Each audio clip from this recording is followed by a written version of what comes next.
All right, here we go. Man, how long have I been saying this is going to happen, right? Life. All right, well, here we are. Hello, friends, family, winners. I am here with, you all can fill in the blanks, Jamal Titus, my friend, my crypto mentor, my credit mentor, and who knows where we go from here, right? So, without further ado, forgive my allergies. Let me introduce to you my dear friend, my crypto, my credit mentor, Jamal Titus. Jamal Titus, say hello to the YouTube audience. Hello, YouTube audience and followers of Haynie Enterprises, right? Yes, sir. Yeah, okay. Haynie Okay. Enterprises YouTube channel, Kennard Haynie. So thank you all. Yes. So yes. let's start real basic and let's jump right in. All right. How did you get started in crypto, Jamal? Oh my goodness. How did I get started in crypto? How did you get started? Let me specify this. So you're saying how did I just specifically get into crypto, or because remember my background is money and finance go even there. before that. Go there. Go to the So evolution. so basically, how I got interested in money and monetary systems is I was blessed. I was born and raised in the inner city of Pittsburgh in a part of the city called the Hill District.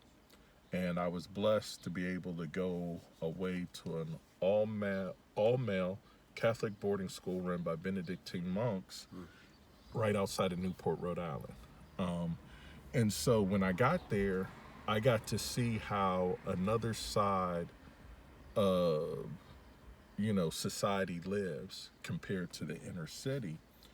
And through that 4-year experience, really started to think about money and even initially it was stated that all the inner city needs is money. That and money does answer a whole lot of different things, but it doesn't answer everything. So I started to realize that there was really no difference between those who have money and those who don't have money. And when I say that, I mean, my friends in the inner city were selling drugs, drinking, stealing, doing everything. And guess what? These guys that had means at this school were doing similar aspects. And the only difference was that, once again, once you have access to more resources, you have access to better representation, you have access to better information, you can pay restitution, all sorts of things. So recognizing that, you know, money is a tool. And if we don't understand how to utilize the tool, that's really our issue. So fast forward to the early 1999, 2000s, I got involved with a company, network marketing company that taught wealth creation, specifically wealth creation, and learned a lot of different things about banking and our monetary system. And I'd always been interested in the stock market, even once I left high school and stuff. I never bought into the 40 years for somebody for 40 hours a week. And I always was looking for, to be free. And so once I got with this company and they taught me, these certain aspects, and then I was like, well, I want to see if this is really true. So I went to work for my first bank. I went to work for that bank, found out right in the orientation class, and this is what ran through my mind. You mean I could take people's money, tell them what they can and can't do with their money, and make money off of it, off of their money? How do I open up a bank? Haven't opened one up yet, but still working on it. And so I found out that a lot of stuff that I was taught by this company was true, and so right then and there, worked for them for I think about 8. I can't remember how long, but I worked in their call center.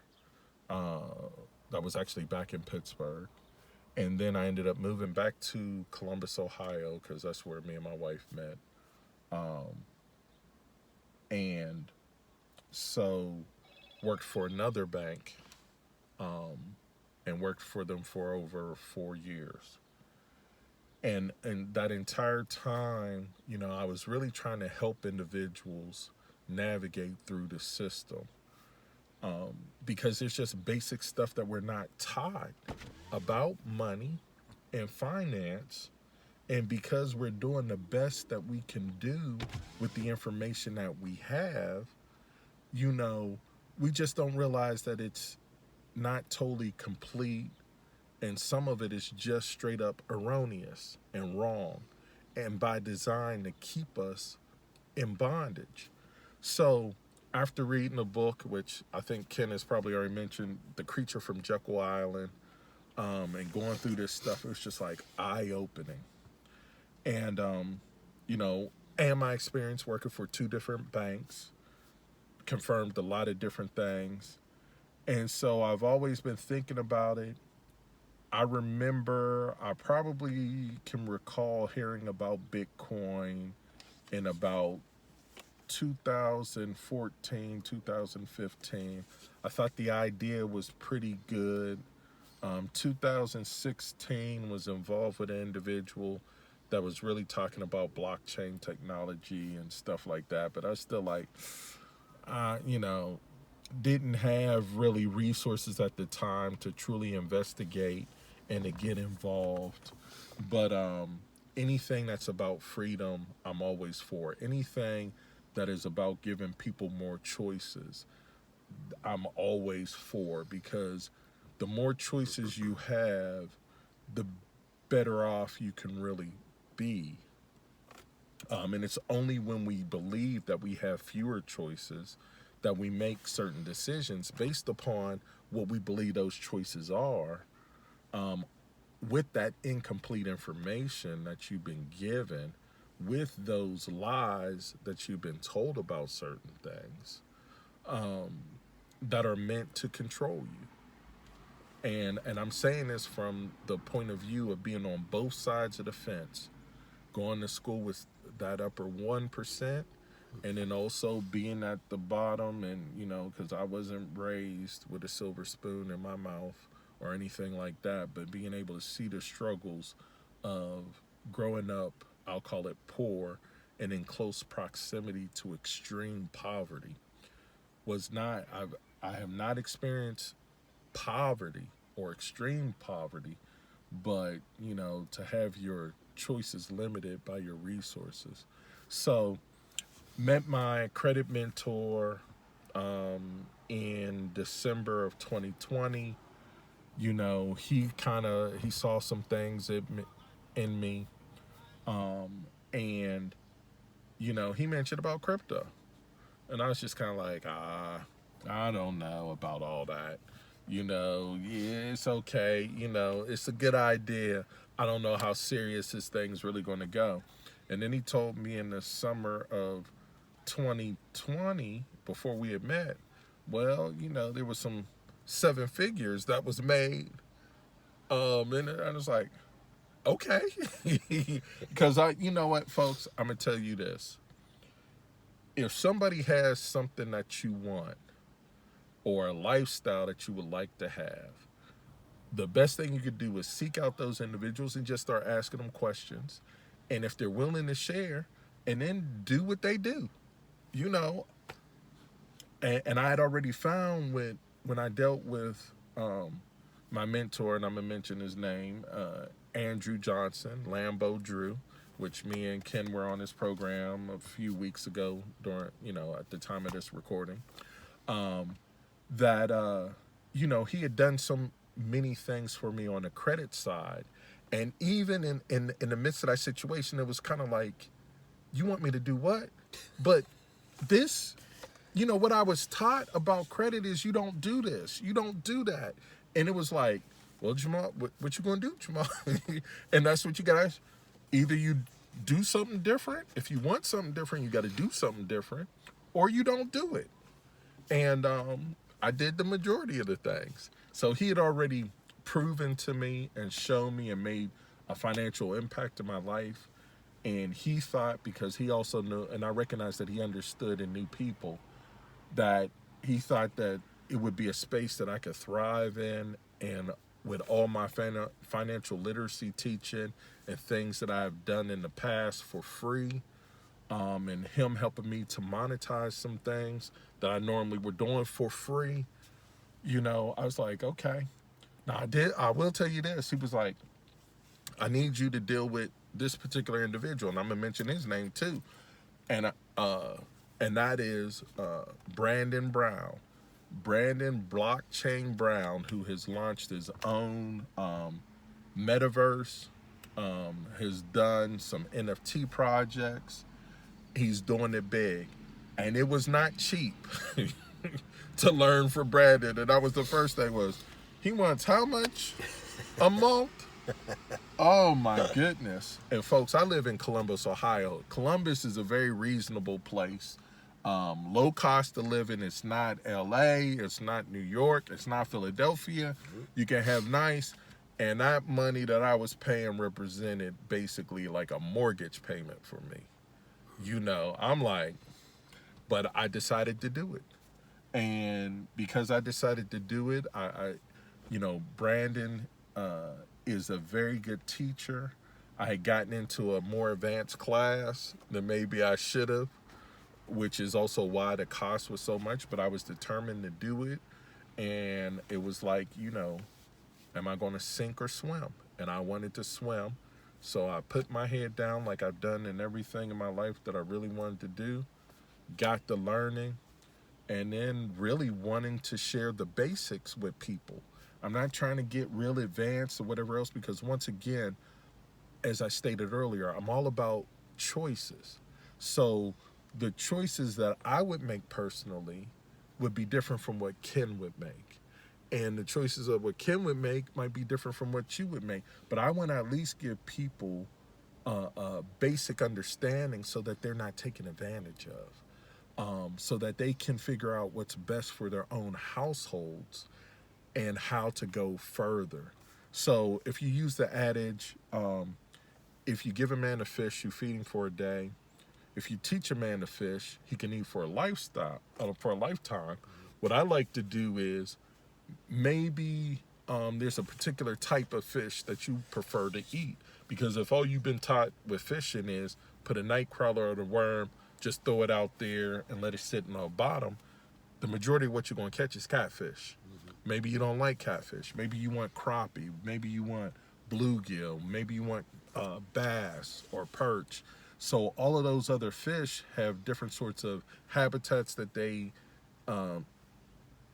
stay in certain environments, and the more you know about their environments, you increases your chances of targeting and getting what it is that you really want. Not to say that you won't catch some of the other things also that you might not want, but it's all about being able to make those choices to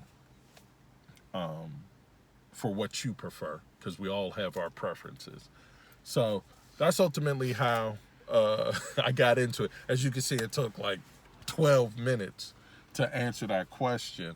But yeah, but money has always interested me.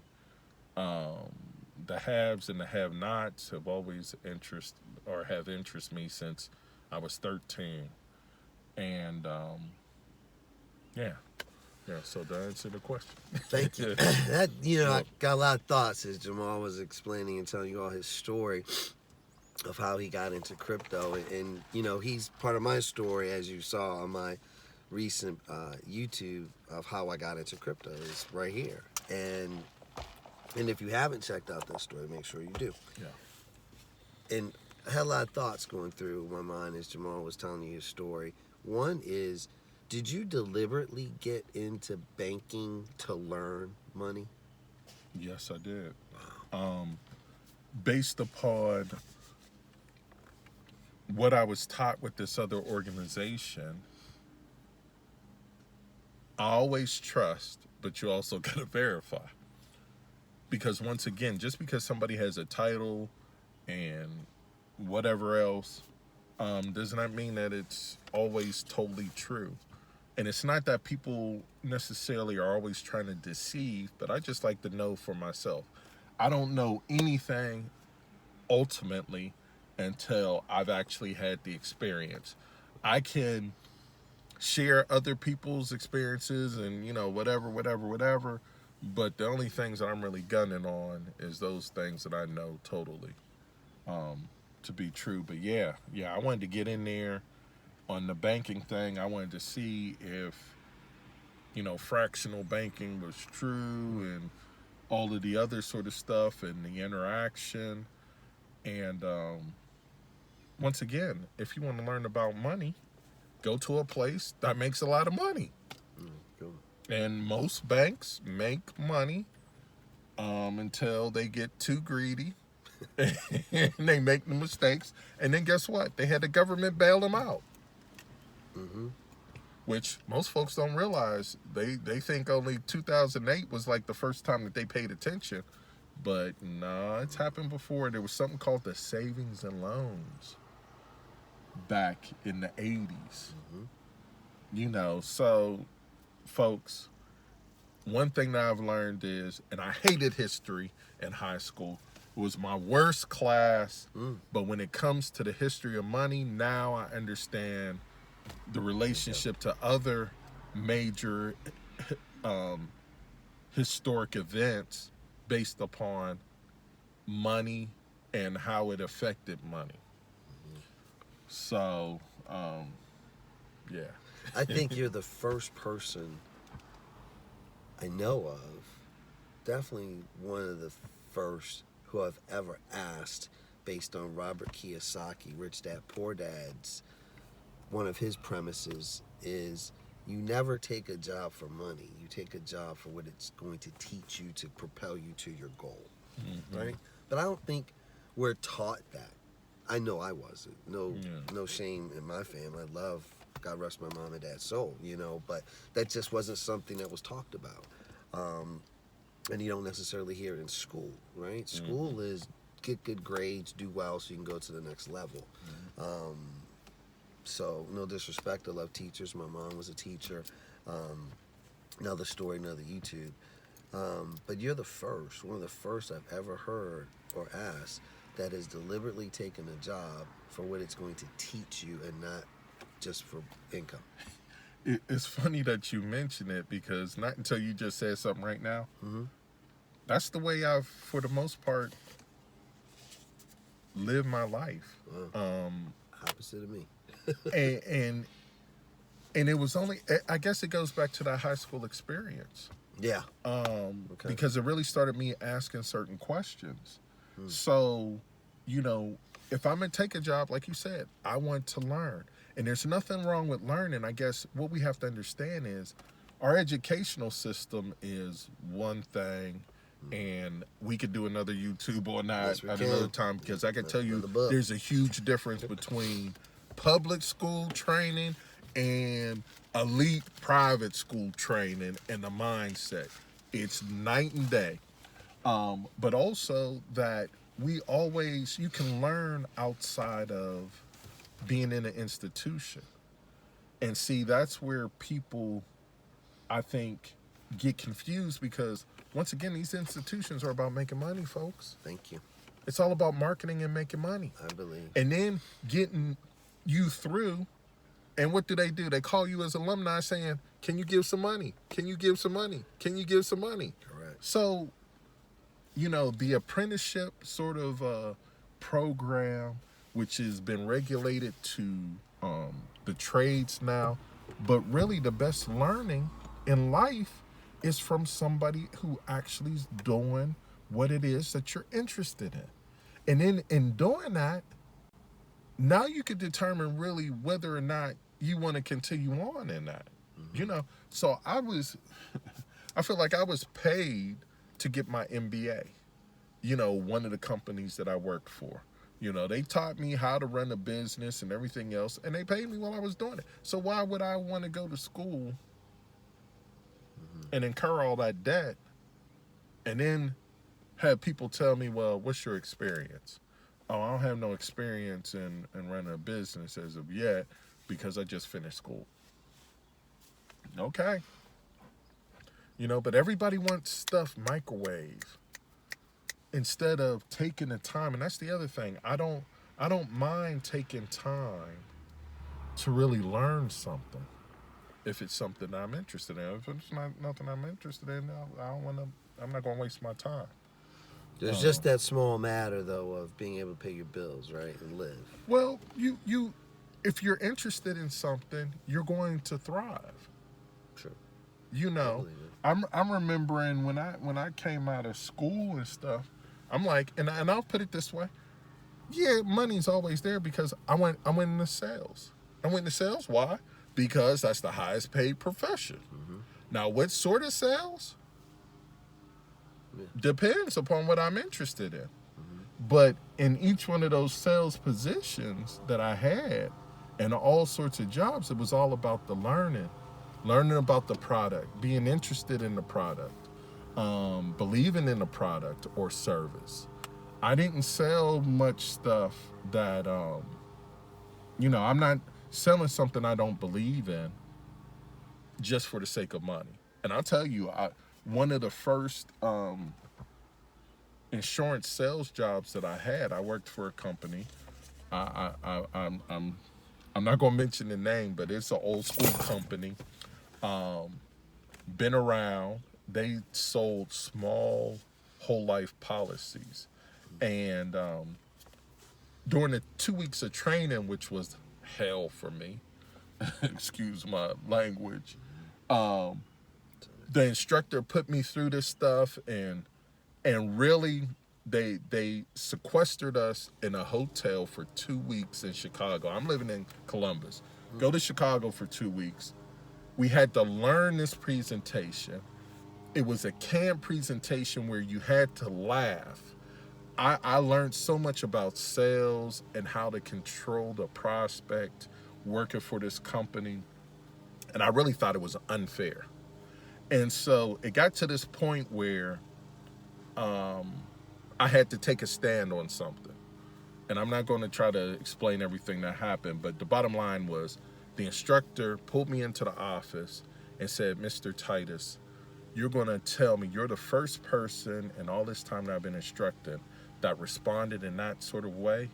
And you're going to give me an answer. And if I don't like the answer, I'm putting you on a plane today and sending you home. And that's it for this company. And I explained my particular point of view in the conclusion as to why I came to that conclusion. Got past it, was there, completed the training. We even had to laugh at a joke during this presentation and practice that it sounded like it wasn't a fake laugh, okay? So it was very intensive. And so I get out to the field with this company, ready to rip and roar. We didn't do no replacement of policies. That was part of it because it was a small whole life policy. Well, guess what? Within the first 2 weeks, my manager actually replaced the policy. I'm like, we're not supposed to be doing it. I went through this 2 weeks of indoctrination, and it was literal indoctrination, stating that we didn't replace any policies, and you replaced the policy, I'm out. Because I'm not even going to fight that fight after dealing with what I dealt with. Again, money answers a whole lot of things. And I was even thinking at that time frame too, guess what? With life insurance, how do you really know your family gets paid after you're dead and gone? And there's certain things that life insurance companies can do to hold up your money too. So, folks, just the best way to live your life is to find something that you're really interested in, passionate about, and figure out how to monetize it. Sometimes you're able to monetize it early and quickly. Sometimes it might take years. It might take decades. It took me more than a decade to figure out how to do it, and just really doing it now. Great point. Who's the author and the book that talks about that. Is it Malcolm Gladwell, where your life experiences and education and skills reach like kind of a peak and meet an opportunity, and then you exponentially thrive or soar in that opportunity? Is it I can't recall at this moment. It might be There's a book. Gladwell. I think there's a book. couple books. There's a couple books. But There's always a book. yeah, there's a overlap of that sweet spot, and unfortunately, very few people get to that sweet spot until after they retire. And hopefully they do have the majority of the issue of money out of their life, so that they do have additional choices as to what they need to do in order to fulfill whatever obligations that they still need to fulfill. Because the bottom line is, once you have that issue out, all you're doing is those things that you're passionate about, those things that are important to you, those things where you believe you can make impact in the greater society. And because you don't have that pressure of making sure that you have to pay your liabilities, you're going to thrive. And I'm going to back this up just a little bit. That's just as simple as even being in school, going to college. If you have either the money, your parents had the money to pay for it, now you're able to take those classes that you're interested in, the area of study that you're interested in, you're going to excel because you don't have to worry about that. The only other option is be on scholarship to have it paid for.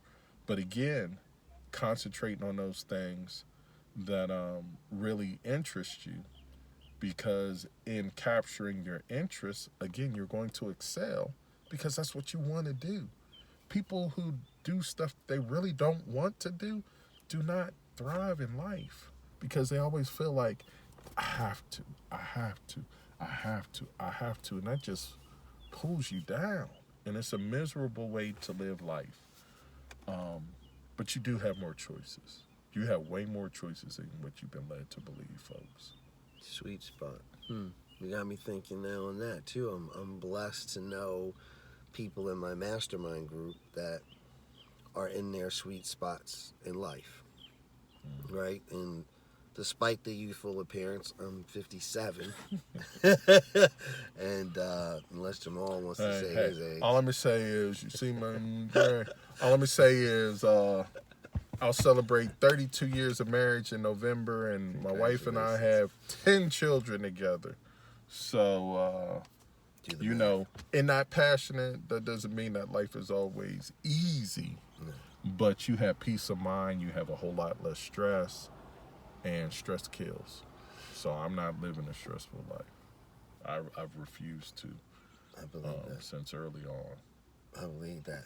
Okay, so you mentioned something about life and stress, and one of my favorite authors, because now Jamal has recommended another book to me that I mentioned in another YouTube that is blowing my mind, and I'm fortunate to seem to, again, it's my mastermind group, it's God, that like when a book is recommended to me and I begin to read that book, it's the book I've needed to read at that time, right? And it becomes like God, the universe is saying, yep, this is what you needed. I got it. Here it is. Yeah. And so going back, though, was, of course, my friend, my favorite author, one of Wallace D. Wattles, The Science of Getting Rich. Get money out of the way, and then you can enjoy life. You can enjoy your relationships, your family, art, music, culture, all the great things that God has created and put here for us. You can now enjoy when money's out of the way. Yeah. I believe everything begins with God, it ends with God. In the middle is your story. Jamal was saying, you were saying earlier, like, find your passion and monetize it. I'm having that conversation with another friend, an associate here in Columbus, about monetizing their passion, right? I'm doing the same. This is my passion, right? Well, so I've realized, being in relationship with Jamal and Andrew, that my purpose here is edification. My mastermind group, right? My friend, my mentor, is edification and coaching people to understand that they're here to get rich and tell their story and live life to the fullest. Let's say get wealthy. Let's say get wealthy. Instead of getting rich. I like that. So we'll say get wealthy. Yeah. So that's my purpose. And so because that's my purpose, my desire and goal for you all watching this, as well as myself, is that you all get wealthy and live your best life, because it all begins with God, it all ends with God. You got a story. You have a story. Jamal has a story. I have a story. All right, so you told us how you got into it. We're gonna, and Can I add something? Please, Because you got please. me thinking. Good. Going back to the crypto thing, okay? It gives you, number one, we got to stop dealing with crypto like it's the stock market. And so when you understand the power of cryptocurrency and the additional choices and freedom that you have, because once again, you're not confined to the traditional system of going to central banks, of dealing with VCs. Now you have the opportunity to go to a global market with your idea, to get it funded, you know. So again, you don't have a smaller group of individuals that are dictating whether you're worthy or not. Now you've got a larger audience of billions of people, potentially, once there's been mass adoption, for getting finance for your project or for your business. Also, and I know we're all over the place, when you're looking to monetize your passion, sometimes you still need to do some additional work to take care of your liabilities, but you never want to be in a position where you're just creating wealth for somebody else. Because one of the things to recognize is that wealth is being created every day. You're creating wealth for your employer, or yourself. And I've always thought early on that at the very least you need to take some time and create some for yourself and for your legacy. That is like a must. So maybe the job that you're in isn't the one that you ideally really want, but there may be some aspects of learning in that position that will help you do your own thing, so that you can see how a larger organization does things or whatever else. But whatever it is that you decide that you're going to learn, get paid to learn by going to this job, and recognize those skills that will help you in your own endeavor. So that's the way you ought to be picking the quote unquote jobs going on out there, you know, to make it a lot easier. So I'm not saying that you don't do any work that you're not 100% passionate on, but you got to figure out how is it going to benefit you, because when that employer hires you, they're hiring you because of your benefit to them. And if you're not bringing greater benefit to them, they're not hiring you and they're not keeping you. So you ought to have that same sort of mentality for whoever you're working for. That guess what? They need to not just be giving me a paycheck, but they really need to be enriching my mind or showing me something, or I'm able to get access to some information that I'm going to need to go to whatever next level that I want to go to. And that's how the mindset shift, I believe, has to be different. Wow. Okay. So let's go back to, and if we didn't give you that preface when we started, which I know we didn't, so for me, I relate myself and how I think and communicate with the Disney movie Up and the dog with the electric collar, Doug, and he sees the squirrel. And I got that in the sales book, ironically. And Doug is always seeing that squirrel and going, squirrel, meaning he's easily distracted. Well, that's me all day long in relating with people. But what I've also come to find out, that's people. How many messages do we get a day? Like 8 million or something I read. Between those 8 million messages plus we receive daily, our obligations, our liabilities, as Jamal calls it. There's a lot of information and thoughts we're sifting through and processing on a daily basis, right? So I guess quieting the noise, or a sports analogy, because you played sports, right, Jamal? Yeah. A sports analogy is that you'll hear is the game slowed down for me, right? And that analogy now is really moving forefront in my life, because as Jamal has helped me see, like with crypto especially, like the game has slowed down. When I first started with crypto, I had no clue. Jamal, I remember you asked me that question. You realize that, or what do you have? I think I had like $5 in XRP, and you're like, where'd you get it? And I'm like, Coinbase or Cash App, right? And Jamal said simply, you realize there's other exchanges, right? No. It's like, okay, because I didn't know what I didn't know, and once I started to know what I didn't know, and there's a lot more I still don't know, but once I got into the process of educating myself in crypto, it's like opened up this whole new world. So, okay, what's the question, Ken? What's the point? So when I'm out publicly now, again, thanks to the mastermind group, Jamal, and this platform, I ask people, hey, what do you know about cryptocurrency?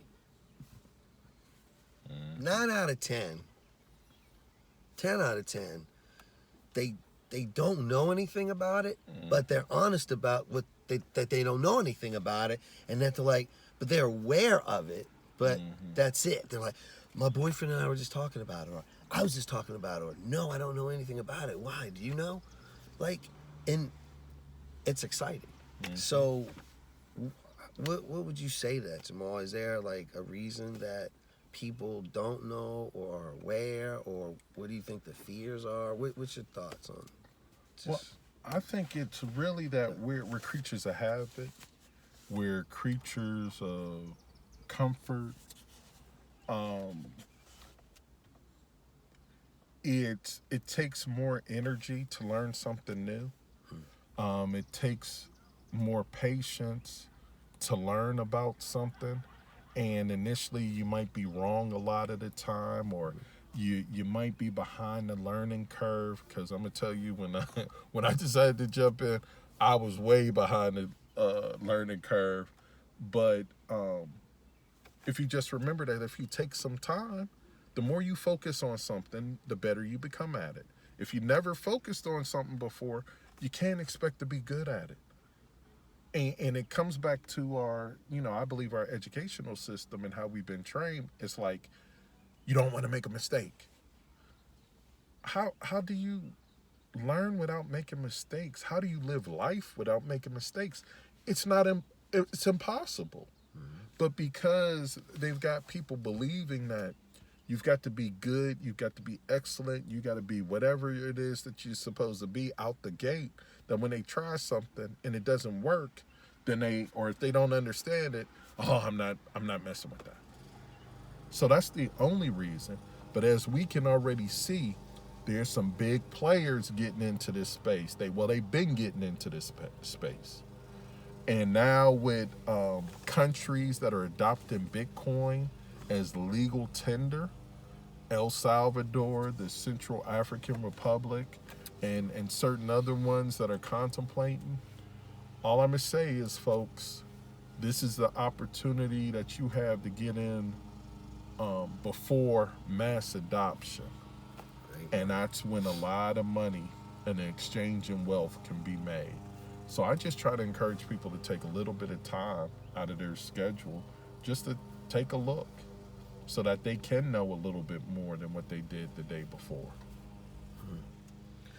Something else that Jamal has done for me when I started on my crypto journey and education is he started he always makes me think, and which is a good thing, but something also we're probably not used to, right? Is thinking, because we're creatures of habit, as we said, and we're just like, if you have fortunate to have a job, a career, a business that is producing your standard of living, then you do that Monday through Friday or however many days a week you do that, and that's enough, right? And like time for extra becomes very selective, right? And where we devote our free time to, what we devote our free time to. So Jamal gets me thinking, and a big thought process and paradigm shift for me with crypto was why? Like with anything, like what's your goal? Why are you doing this? Never thought about that before. I bought that $5 of XRP because I was talking to a trusted friend and associate that did well at it. And I'm like, okay, well, I'll get some of that, right? But I did no research. I didn't think about what my goal was, whether it was short term or long term, other than I want to make some money. Well, okay, $5, and then a couple months later I sell it. Don't know, I sold it into something else. I don't know where. It's on the blockchain somewhere. And I didn't lose the $5, and I could really find it if I worked really hard enough that I don't want to over the $5 to figure out where it is, right? But it was part of my education process, as how I look at it, as Jamal's talked about. And you mentioned, Jamal mentioned the word mass adoption. I love that word because another mastermind friend of mine who first taught me and exposed me to the concept, the law of diffusion and innovation. College professor here in America did it in the 60s, created it, and you all know it. It's basically that bell curve. I've talked about it before. And Jamal, where are we in crypto adoption? Like, where's crypto on the law of diffusion innovation scale? I don't. It's still in the very early. The majority of planets still has not heard about it. Even more people have not taken the time to really learn. And the people that are really involved in it right now treat it like the stock market, like I mentioned earlier. They buy low and they want to sell higher. But the true power of the blockchain technology and cryptocurrency is those choices. A community can choose to exchange a currency among themselves, and they decide that they give it value. So if you can, get with a community or create your own community, you're creating wealth. And that's the thing. Wealth is created in the world. It's not allocated. Meaning the average citizen on this planet cannot buy enough of any sort of investment product in order to become independently wealthy and totally free. In most cases, you have to create an opportunity for that. So, and I'm going to give you a prime example because, again, people have half truth or half information. So you got people running around talking about, oh, I'm investing like Warren Buffett. Oh, I'm looking the way that he does it. Well, unless you create a company, which he created Berkshire Hathaway, and created a company to invest in other companies, then you're not doing what Warren Buffett is doing. You're not going to get nowhere near the results that Warren Buffett has gotten as an individual trying to invest like Warren Buffett. You're not doing the exact same thing. You're not getting over-the-counter prices. There's a whole lot to the market, Basically, I don't know what it is, but we work so hard for money, but we don't take the time to try to understand how it works or where we could put it to get the highest rates of return, or even to make sure that we're paying the least amount possible for our expenses. And until a person comes to that conclusion, you're always going to be at the whim of the system on some sort of level. The system is going to take advantage of you. And I just kind of learned early on as to what the game was. I wish I could say I played the game a whole lot better than what I have to this point. But, just like everybody else, I'm still learning. I'm still improving. Even the crypto space is still evolving. It's a very dynamic space. It's not static. So with the blockchain technology, anything that we could kind of imagine, we could almost do, you know. And then in another 100 years, it might be something else.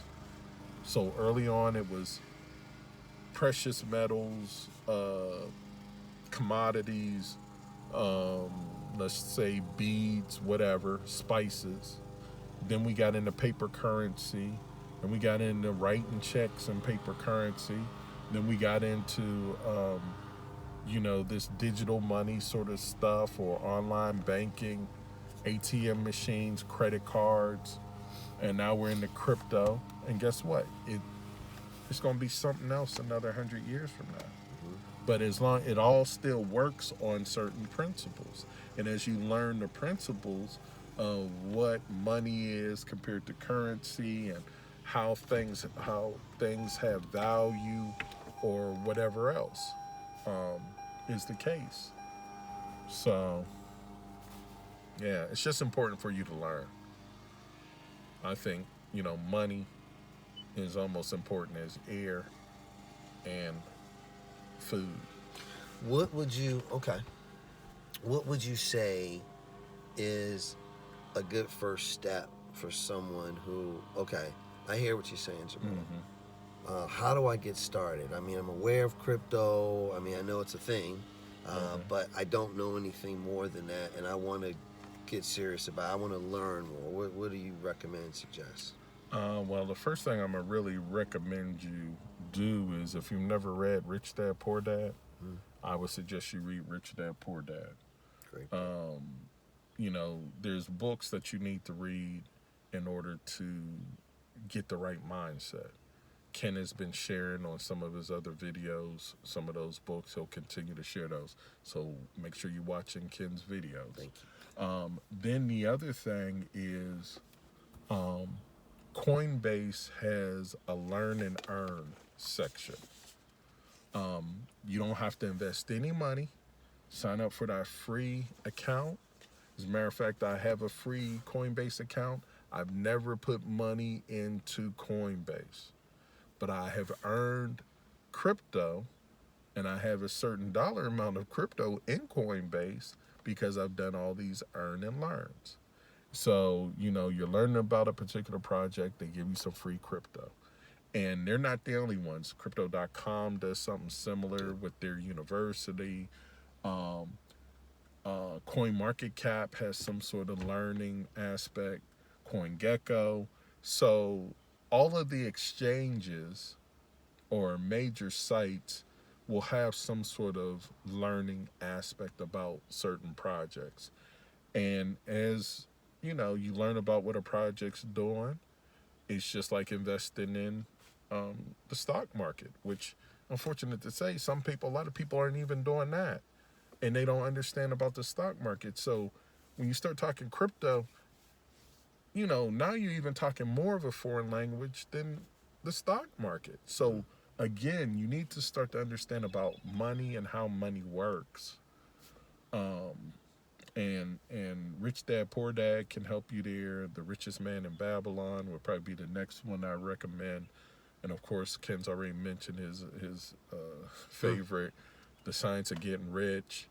There's a wealth of books, Think and Grow Rich, because really it's not that we're going after money, but what money allows us the choices to have, or the access that it has. So once and that's something that I learned from that organization back in like 1999, 2000, is that we've been conditioned to chase after dollar bills, when actually, if you provide a product or service, you'll be able to attract whatever currency at any given time. So really what money is, and this is the change in mindset, is a car. Money is a chair.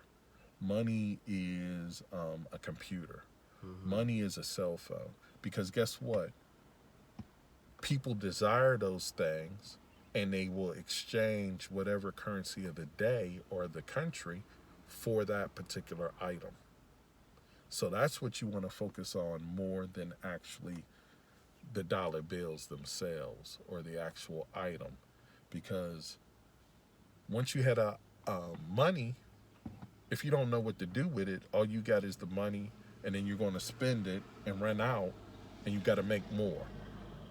Whereas if you have something, a product or service, all you have to do is increase your sales or expand your market or acquire a new customer base in order to attract everything that you're ever going to want or need or desire. That's got me thinking. Money, and I've heard you say that in other sessions with students, is money is anything you want it to be. It's here. It's a platform. It's a car. It's a vehicle. It's right. It's a highway, a pathway of attracting money or currency. Right? Because there's a difference between money and currency. Read the books, watch the YouTubes. There's a difference between dollar bills, which is fiat currency, and money. And that's fundamental in understanding that. Creature from Jekyll Island is another book Jamal recommended I read. It got to the point where I made the cardinal mistake of trying to read multiple books at the same time. That was one of them. I talked to my friend every day. He made the comment to me, he said, well, it might behoove you basically to finish The Creature from Jekyll Island before you finish those other multiple books you're trying to read simultaneously. And he was right. I could not put that book down once I committed to reading that book in its entirety, and just that book alone. And I'm going to actually reread it. If you get a chance, please check out our mentor and friend, Lambo Drew, The Leverage Show on YouTube. He had a guest named Rondi, R-O-N-D-I, Lambeth, right? Yep, Rondi Lambeth. yep. I think it's the highest viewed show right now on the Leverage Show channel. Rondi Lambeth, he read the book multiple times, The Creature from Jekyll Island. I mean, and to come across people that have read these books, to me, that confirms you're in that vehicle, right? You're in that car. You're in that mindset of, okay, it's money. You know, here's wealth. Because you're talking to people now that you have stuff in common with that can teach you something and reinforce what you're learning. Because I'm a student to this. I'm excited about crypto and what I'm learning from Jamal and Lambo Drew and the guests that he has on his show and the books that I'm reading. I'm just so excited. Jamal mentioned a recent book I just did a YouTube on, Ray Dalio, The Changing World Order, right? Oh my gosh. Joe, you mentioned history. It's interesting because I don't think you're alone in how you feel about history. Like, we hate history. I didn't personally, but we didn't like history in school because we didn't understand the relevance of it, right? It was never, to me, it was never conveyed, like, why am I learning this? Like, what's the importance of memorizing these facts about something that's not relevant to me now or going to be relevant to me in the future, right? But they say, Ray Dalio even makes the comment in his book, history rhymes. It doesn't just repeat, it rhymes. So it behooves us to understand the history so we can know where we are, where we're going, and to see things, to recognize opportunities. I mean, that happen to all of us on this planet, regardless of our backgrounds, our races, our beliefs. There are certain universal things that happen and will continue to happen just by nature of being on this planet and being with people. So learn so you can see, so you're not surprised and shocked. Okay, so crypto.com, Coinbase, Learn and Earn is a step that you recommend for people to take, and that's free. What about, okay, and maybe this is a myth because I didn't really understand it either. I thought you had to have a lot of money to invest, or only wealthy people invested. Invest, or just invest in general? Well, that's because the traditional system says you need to be a accredited investor or a qualified investor to get some of the best deals in the stock market.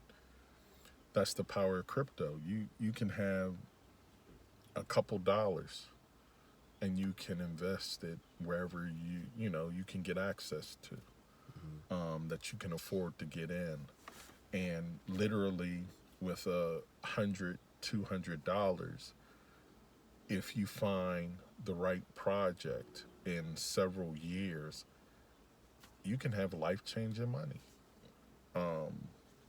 And that's part of the power and the beauty of cryptocurrency, because in the stock market, those individuals who get access to that sort of information, you have to be a qualified investor. You've got to be already almost independently wealthy in order to get access to that information. Crypto, as long as you got an internet connection and you know how to navigate to these sites, you can find whatever it is that you're looking for.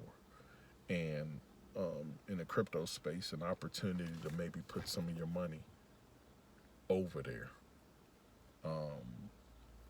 If it's a project that makes sense to you and if it's something that you like.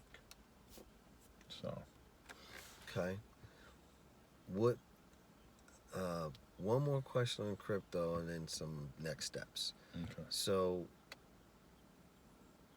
I'm interested. I start on Coinbase or Crypto.com or CoinGecko. I start doing this, learn to earn, and I'm learning about crypto. I'm earning crypto. I'm reading Rich Dad, Poor Dad, Richest Man in Babylon, Think and Grow Rich. What's my next step? Well, the next step for most people is going to be to learn more and want to get more. You can try and do that on your own if you so choose, or you could look for some sort of mentor out there. You're already going to Ken's channel, so you're already going to get some good information to really make your own decisions.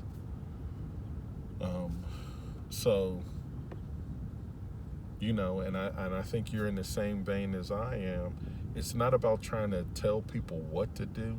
It's just about equipping people with the tools to make their own decisions. That's ultimately what we want to do for you. Again, your risk tolerance is going to be different than my risk tolerance. What your time frame or time horizon, it's going to be different than my time horizon.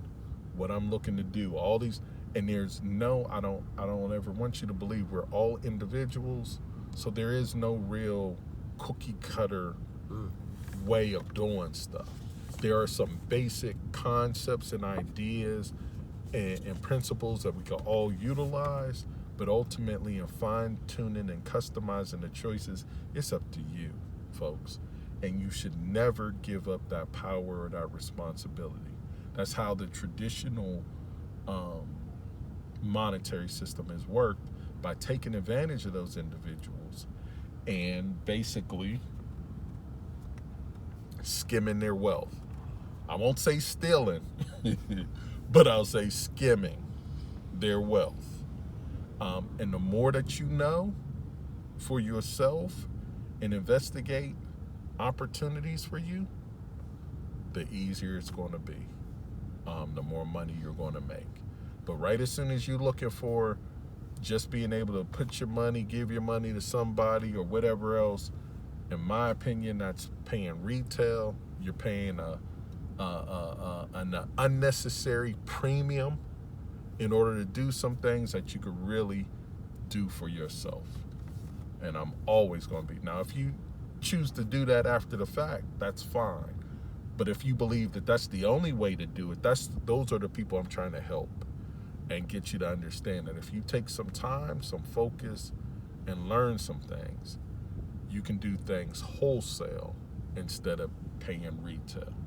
If you choose to pay retail, that's one thing. If you only think that retail is the only way to go, I'm trying to help you realize that you've got additional choices. Okay. So you're doing that. you're moving forward, you're learning, you're getting excited, you're learning more, you're going deeper. Say someone out there wants, like, okay, Jamal, I need more. I want some more. Like, how do I get in touch with you? I mean, is that possible? Of course it's possible. You know, you can follow me if you look up a hashtag of crypto confessions of a crypto addict, all underscore between the words confessions of a crypto addict, and then also look at that tag on Facebook. I'm sharing posts about my particular experiences. I'm pretty transparent. Not pretty. I'm very transparent. I just need to get more consistent with sharing the content. As you can see, I got this grace, so I'm an old dog learning and new 10 tricks. Kids. Yeah, I am learning new tricks, but it is taking me some time in order to do that. So I'm becoming more consistent. I have an IG page dealing with the confessions of a crypto addict. I also have an IG page dealing with credit maximization, and credit maximization is not credit repair, it's credit maximization. I'm teaching people about how to maximize the system, how to leverage the system instead of being leveraged by the system. So, everything that I'm in the vein of is helping to equip and empower individuals in all areas around their money. Having this larger family, you can, there are ways to save money, doing different things, and not paying as much as maybe what we've been led to believe. And I'll be sharing all this stuff. And I will be starting a YouTube page under my name. I think I'm gonna call this show, or probably the page, Maximize Your Money, because I really want you to have the additional choices in order to make better decisions. Just want you to have, with better information, we're always able to make better decisions. I've heard that for years too. Like, make an informed decision. Do your research, which is the challenge for us, right? Is committing to taking the time to do the research. Absolutely. Because it's out there for you, right? And God gave us all the ability, not only free will, but the ability to think and a mind. And use it. And your mind is just as good as the next person's, regardless of degrees and credentials and socioeconomic status. You have a mind. Folks, we all have value. We are all able to contribute. Don't ever let somebody tell you you're less valuable than somebody else just because of a bank account, just because of possessions, just because of lifestyle. You're only hearing part of the story. And I'm telling you, good word. Everything that looks like gold, glitters like a gold, they have something called fool's gold.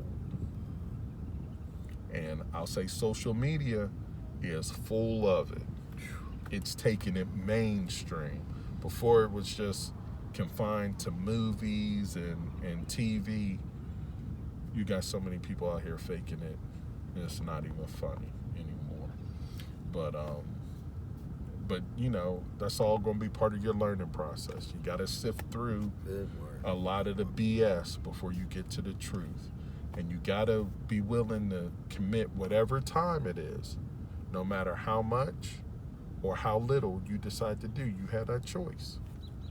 But I'm just trying to encourage you to dig a little deeper, take a little closer look, especially if your life is not where you believe it ought to be at this particular time. And that's something that I've always done, is I'm always looking. If something ain't working, it's me. I need to learn some more. I need to get out of my comfort zone a little bit more. I need to meet a new person. I need some new information. I need to read a new book. I need to watch a video. You know, we have all this extensive library to us now at our literally at our fingertips. You know, me and Ken's from that generation where you had to have encyclopedias and go to the library and check a book out, and now you got access on your phone. I'm telling you, folks, if you grew up and you don't, all you know is the phone, all I'm gonna say is you got fewer excuses than some of us older folks. Right. And you know, you wanna talk about us and whatever else, but guess what? We survived without a phone. Rotary dial. we survived without having instant access to whatever we wanted for decades. Right. You know, and you can still survive, and there's some wisdom in it, because guess what? If the electricity goes out, Correct. what you gonna do? Right. Or should I say when the electricity goes out? Right. Make sure you have backup lighting supply, candles, and keep reading. Yeah. But if you ain't got no books, if you ain't got no candles, why you gonna get any light? Right. Come on now. So you got to know how to really understand what life is and what living is. You mentioned something earlier. You gotta, because there is knowing a concept or a thought, and there's executing on what that thought is. Two pieces, right? It's one thing to be exposed, to find, to become aware. It's a completely different step to act on it, right? And right, because we know the electricity is going to go out. Just don't know when. Hey, and it goes out temporarily, from time to time anyway. Right. So what you going, you know, if you can't take 20 minutes or an hour, if a tornado comes through your area or there's some sort of natural disaster that knocks it out for days, how are you going to deal? You know, and these are some of the things that, you know, you younger folks got to understand and realize that, yes, you can control a lot of things, but there's certain things that just happen that are out of your control, and how are you going to deal with it? How are you going to deal with life? Yeah. So the more reading, the more information you have access to, the better learner you've been about all aspects of life or what you believe is important, the better you're going to be able to weather a storm. The better you're going to be able to make good, solid decisions that have a long impact instead of just emotionally reacting to a temporary situation. Man, that's good. So I didn't know where this was going to go. You know what I mean? I didn't know, because it's taking me, because thanks to my social media guy, he's like, you know, do YouTubes about, you know, you got all these different topics you can talk about. And he mentioned, like, well, why should people trust you? And I've been telling you all along, right, that this was coming, this interview. You're going to meet my mentor, my friend. And that's your decision, right, to trust us, right? It's yours. Just like everything you do at this point moving forward in your life, from the time you were given birth and took your first breath, you were exposed to making decisions, right? And you're going to make them from the time you took that first breath until the time you take your last. And all of us are going to take a last one. Something about my father's death 2 years ago next month has taught me that my mortality is real. I mean, I knew, right? But I didn't know. All of our mortality is real. And whether you realize it or not, you know, a lot of people, some people ask me why I don't dye my hair or whatever else. Because I know a lot of folks that didn't get the opportunity to gray. I didn't know if I was going to hit 50 years old. Yeah. That's the sort of environment that I grew up with initially. I wasn't sure. I wasn't even sure if I was ever going to get married, live long enough to get married, live long enough to have children. And now my concern is to live long enough to see some grandkids. Because not a single, I think I'd have traumatized my children that they don't want, the ones that are capable of having them, man, aren't interested, you know. But, you know, but life is full of choices. Yes, it is. You know, and yeah, COVID has shown us a lot of stuff, but even beyond that, there's a lot of people that died of other things every single year before it was thrown in our face almost 3 years ago now about this COVID. Mm-hmm. People are dying every single day. What are you doing? What are we doing? What choices are we making? How are we living our life?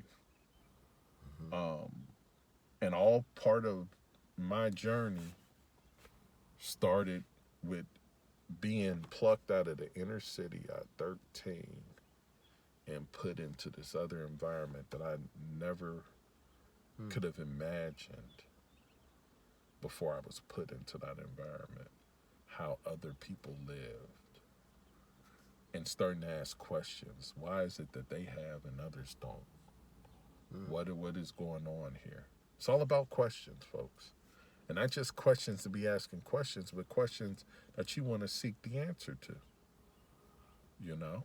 And if it's something that you don't want to seek the answer to, that's fine.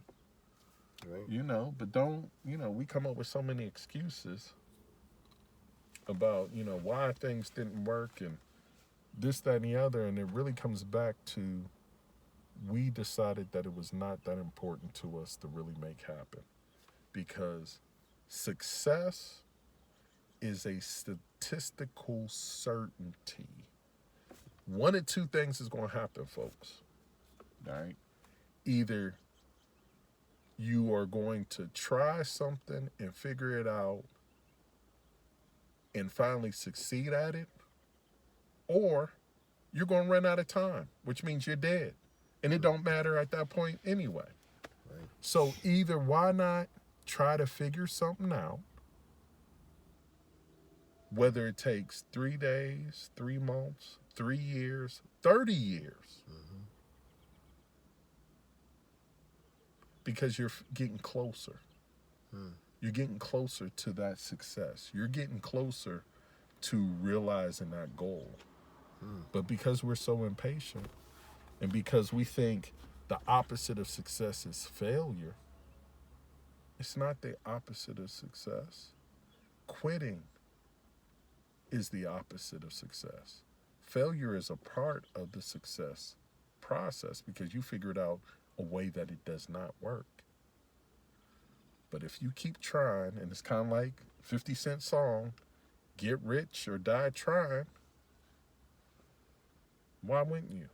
Who cares what mom and dad and them think about what it is that you're doing? Unless they paying your bills. Unless they still controlling your life and have a major, you know, impact on your finances and whatever. Then be worried about it. But friends, family, whatever, they're all well-meaning, but again, they don't know everything. They have not, and a lot of them have not come out of their comfort zones. Right. So they're telling you the best and based upon the information that they have from their own experience. But guess what? There's other people out here that have other experiences. And a lot different choices. Exactly. I like choices. You got me thinking about something too. I have touched on it, but for me, it hits home with what you're saying is, so I've made this conscious decision thanks to my mom and dad because I saw them read growing up.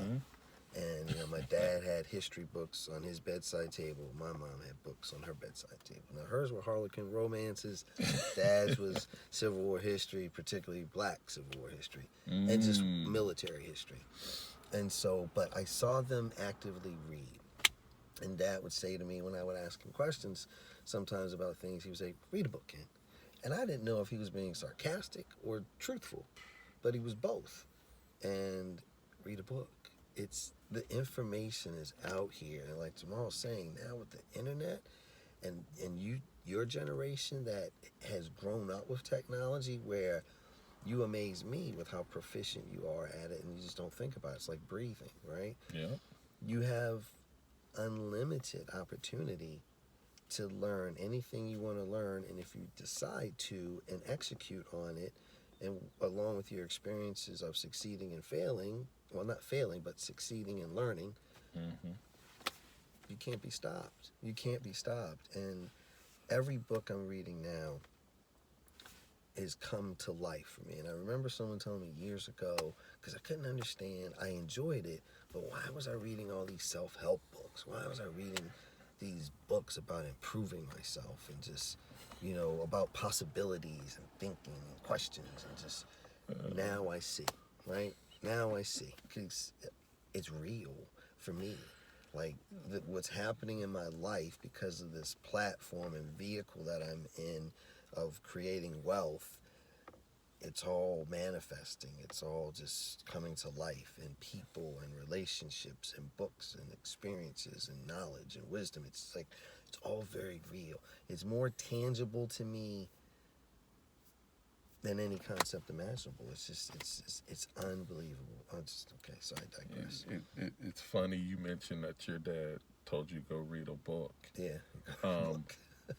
Growing up in my parents' household, the only time we watched TV was really like Saturday morning. Wow. Saturday morning cartoons. It was always read. Go read. Go outside and play. Yeah, that one too. And really, I can't say that I really saw my dad reading too many books, but my mother, of course, helped us with us learning how to read, and that was something that was always encouraged. And I'm gonna say this about the written word: the written word is a lot harder to change than something that's digitally created. So, there's definitely, you learn, do whatever you need to do to learn something new, be it audio, be it video, be it reading. Don't let the fact that you are challenged in a particular area not to learn. But again, the more you focus on something, the better you become at it. So if you have trouble reading books, and you want to listen or whatever else, that all comes back to focus, folks. And you are way more capable in figuring it out. So even when you start talking about dyslexia, there are things that folks who deal with dyslexia can do in order to still get that same learning or to be even a better expert than someone that does not have dyslexia. Well, again, everybody brings value. What you think is a handicap could possibly be an advantage in certain situations. Don't let anybody define it to you. And if you really want to read a book that talks about that specifically, again, another book, Malcolm Gladwell's David and Goliath. All I'm going to tell you is you're going to hear a book is going to be a reoccurring theme because it is probably the most inexpensive way to access experiences. Other people's experiences in particular. So. And if, like you said, with the technology now, every book Jamal has mentioned, you can find it on YouTube and listen to it. It's not by accident, though it wasn't necessarily intent, that I started doing a lot of these YouTubes in the car, because years ago, I heard the concept about make your car a university on wheels, right?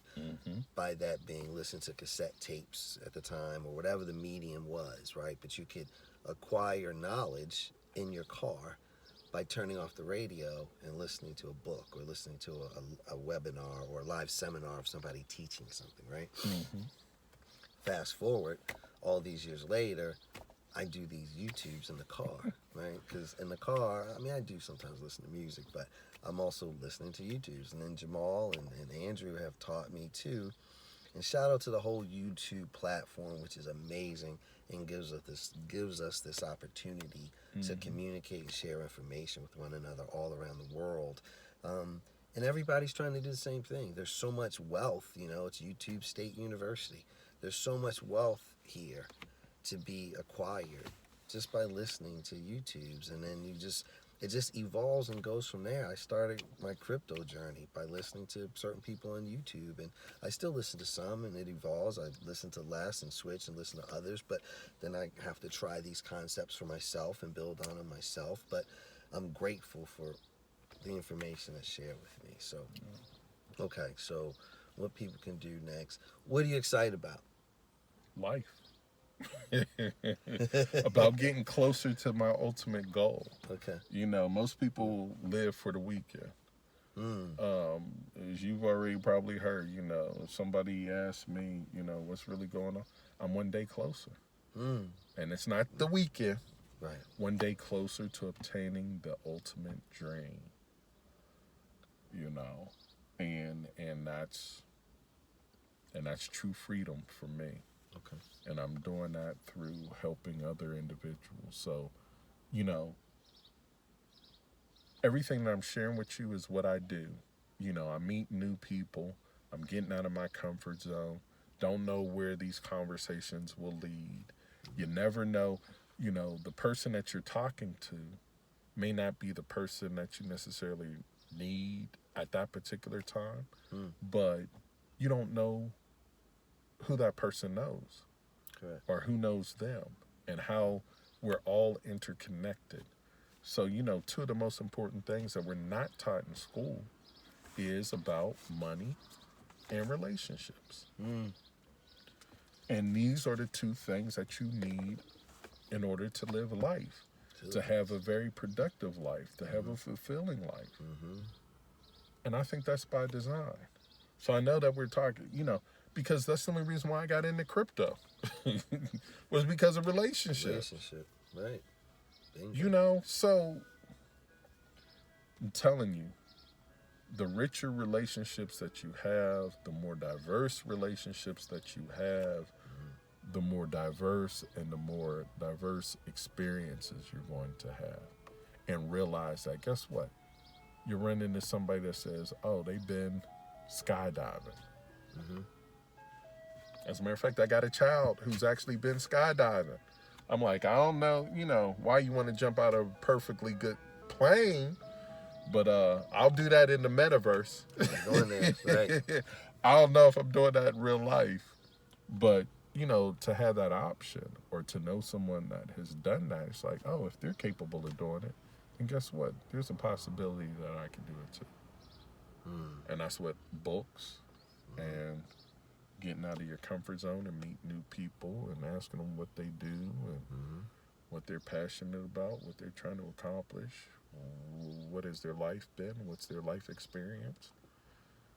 You know, me and Ken right now are just having a conversation that I kind of have with anybody new that I kind of met. And the more conversations you have like this, the more you learn about different things. You know, and the more you try to help people, the more you try to be a problem solver, the more money you can make. But, you know, the normal mindset is, that's not my problem. That's not my responsibility. That's why you got to get away from those types of jobs. If that's what you're talking about, you don't need to be doing what you're doing because it's not enriching you. It's just a paycheck. I've been intentional in choosing areas where it's going to enrich my life, my overall life, not just bring me a paycheck. You know, even down to the jobs that I just took for physical labor. I used to call them getting a paid workout. You know, I didn't want to use my intellectual property on a particular for a corporation or whatever else. Well, guess what? I need to get into shape. I need to lose some of this pandemic weight. You know, I might need to do something, you know, instead of just straight working out and paying for a membership. Maybe I might want to do something to where, you know, for 3 or 4 hours a day, I'm getting some physical activity, but I'm also getting monetary benefit.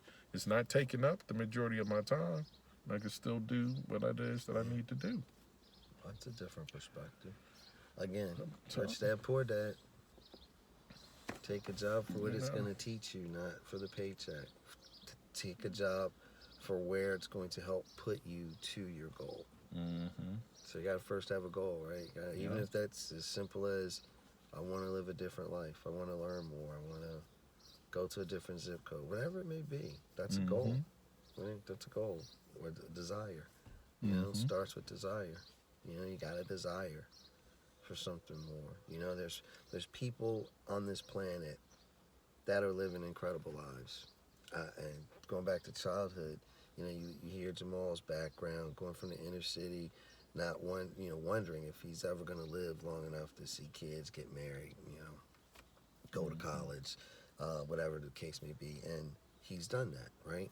And that wasn't quite my upbringing, but I remember being cynical and bitter because I didn't know, like, why other associates and friends and acquaintances and people I grew up with lived in different houses that I thought were better, right? They had a name brand wardrobe, you know, their parents drove a different car, and why couldn't we drive that car? And I became cynical about wealth, but I didn't understand what wealth was. I didn't understand what money was.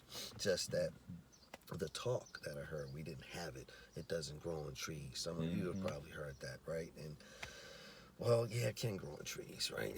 It's a vehicle, right? You can grow it.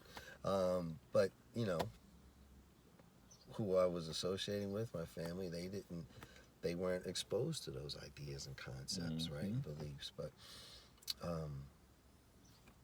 you learn. You can learn. It's out there. Like, you can go anywhere, do anything, be anything.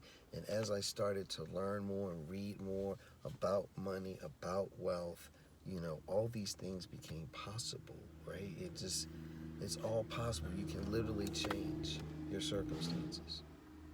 The only thing you're limited by is the access to the correct information that you need to do whatever it is that you want to do. You know, so if you say you want to go on a cruise and you've never been on a cruise, well, guess what? You need to figure out, you know, where cruise ship, where you can get them, what lines, how much it's going to cost. Okay.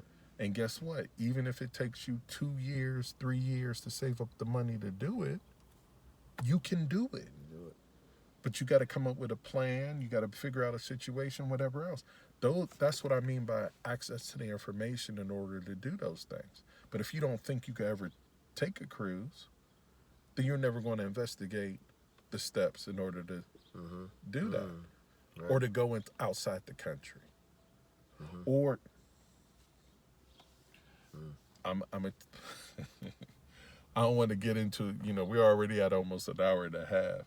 But I could tell you some crazy stuff as to, and we'll say this for another video, but literally, I had got it in my mind, I wanted to go to a bunch of professional sporting events on a high level and not spend my money on it. And I've been able to do it. When I said it in my mind, it probably took me about 10 to 15 years to finally run the actual circuit, but it happened. And that was all through individuals I worked for and then relationships that I had and how they connected me to stuff, folks. Even meeting Ken. We're in Columbus, Ohio. I've never been to the shoe. Those in Columbus know the shoe. I've been here for over 20 years.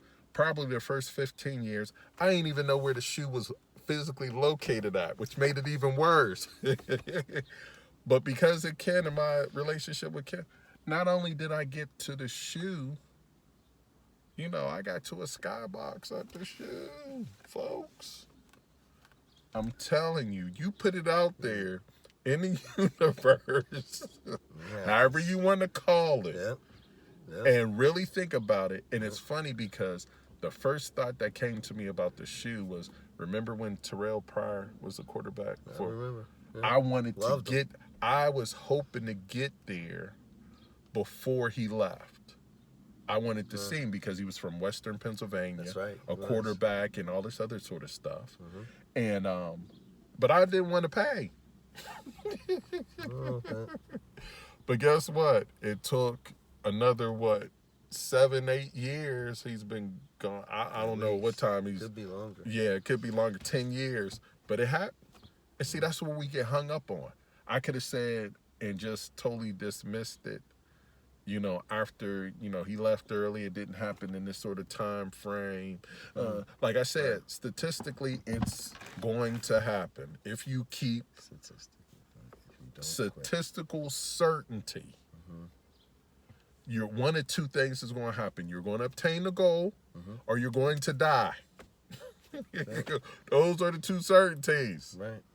If you keep trying. Right. Man, that's good. Man, you got me thinking about that too. I hadn't thought about in ways like I think we've touched on these subjects before, right? But it's just like because I was there with them in the skybox, and that was amazing. And I was fortunate to bring my oldest son with me too, and what an amazing experience. And shout out to our friend Luke Fedlam here in Columbus, Ohio, who made that happen. If we're lucky, we'll get him on an interview. Another amazing, accomplished part of my mastermind group that thanks to Luke and Jamal met Luke and we created a memory, and it was just an amazing experience. And you know, when you talk about things like that, and it's just as long as you don't quit, right? Like it's just like when you don't know how to do something, once you learn how to do it, if you desire it enough, you don't think about how long it was that you didn't do it. You're so busy doing it and moving forward, the past is not relevant. It's just not relevant. And so who cares how long it took for Jamal to complete that circuit of going to major sporting events at a high level, not using his own currency, fiat, for that. He did it. So it doesn't matter how long it took for him to do it, right? And guess what? Now there's more. Because that was just one type of game to go to. There's different levels of games. I've been telling my wife, and I'm not that much of an NBA basketball fan. She is, believe it or not. And so now I'm caught up in watching the NBA playoffs, which I wouldn't be paying attention to, honestly, right? And now I'm intrigued by it. I'm like watching every game because it's going back and forth like the whole game. And I'm like, oh my gosh, this is really good. And now I've been telling my wife, you see those seats on the floor? That's where we're going to sit. Just for the experience of it. Just like, why not? It's there for a reason, right? It's only and this. Somebody's doing it. And why can't you? Why can't you? And I'm like, we're sitting on the floor of an NBA playoff game. That's going to happen.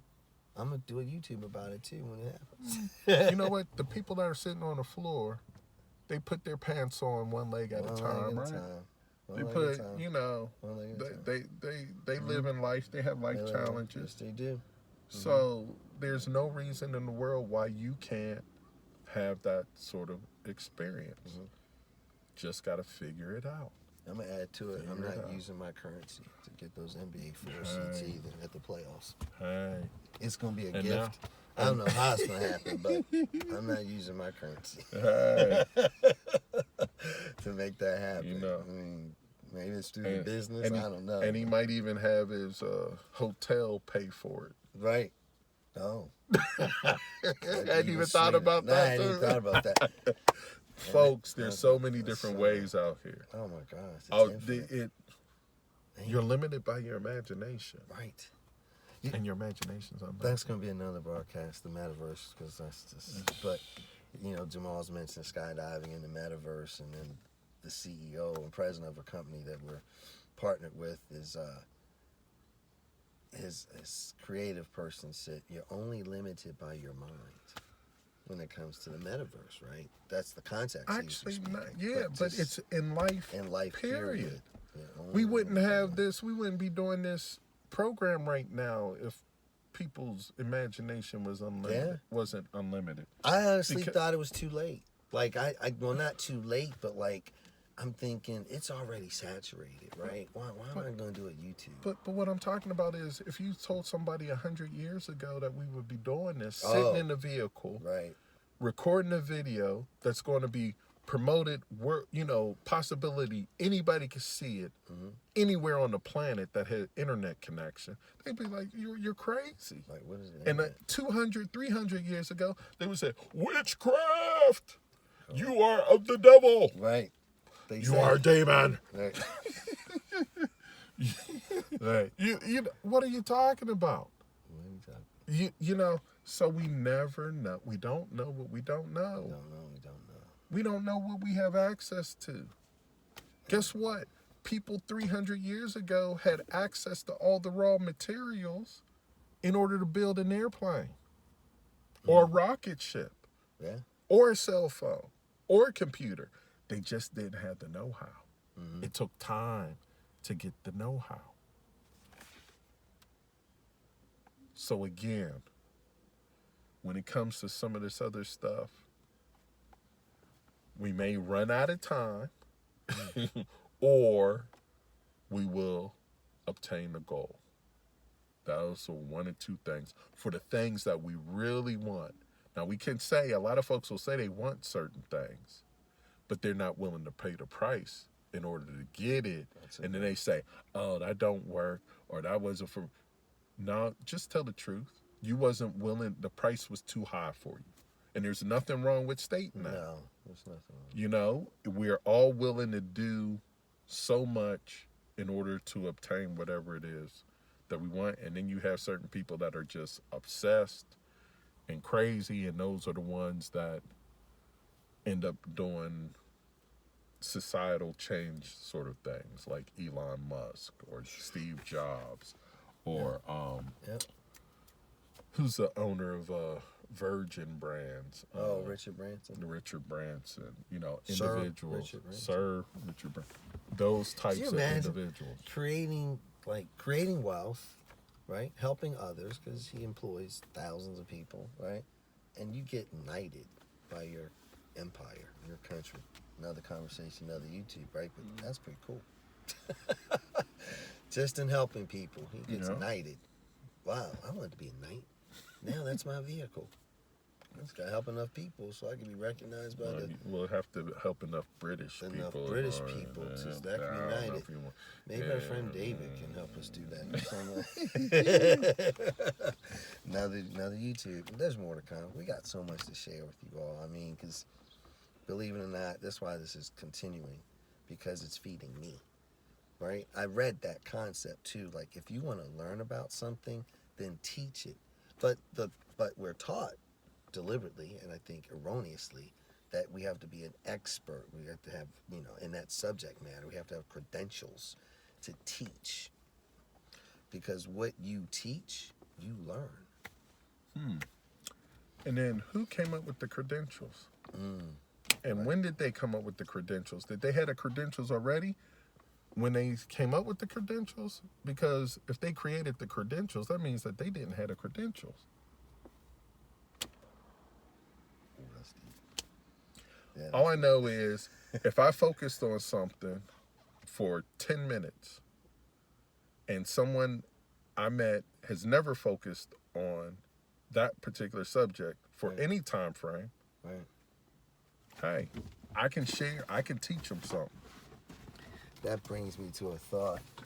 Again, Robert Kiyosaki, Rich Dad Poor Dad. See what I mean? The stuff coming back full circle. So he has 4 quadrants of how you develop cash flow, basically. So you could do it as an employee, and that's income. You could be a small business or self-employed, which is revenue. And then the top right is big business, which is income, or unless you own the big business, that's revenue. And then the bottom right quadrant the bottom right corner is I for investor. Mm-hmm. Well, the moment you invest in 1 ounce of silver, you're now a silver investor. That's simple. That's last time I looked, it's $25. Mm-hmm. $25 for a .999 pure silver bullion coin. You're now a silver investor. Now, you're not deriving your cash flow to maintain your standard of living on that 1 silver coin, but you're an investor, right? Yeah. So get started, Yeah. right? Get started. Don't let anyone define. And I think that's part of the challenge is, especially with technology in this generation, so many options are at our fingertips. Where do we start? Mm-hmm. You know, where do you just start? Mm-hmm. You start. You get educated, and you decide where it is you want to do and where you want to go, and you start. You know, I didn't know Bitcoin was brought up to me 10 years ago, I think it was now. I don't even remember, by another friend of mine, another mastermind group member you'll meet, and he said, what do you think about Bitcoin? And at the time, I was heavy into studying precious metals, so I didn't know anything about Bitcoin. I told him that, and then I didn't research it.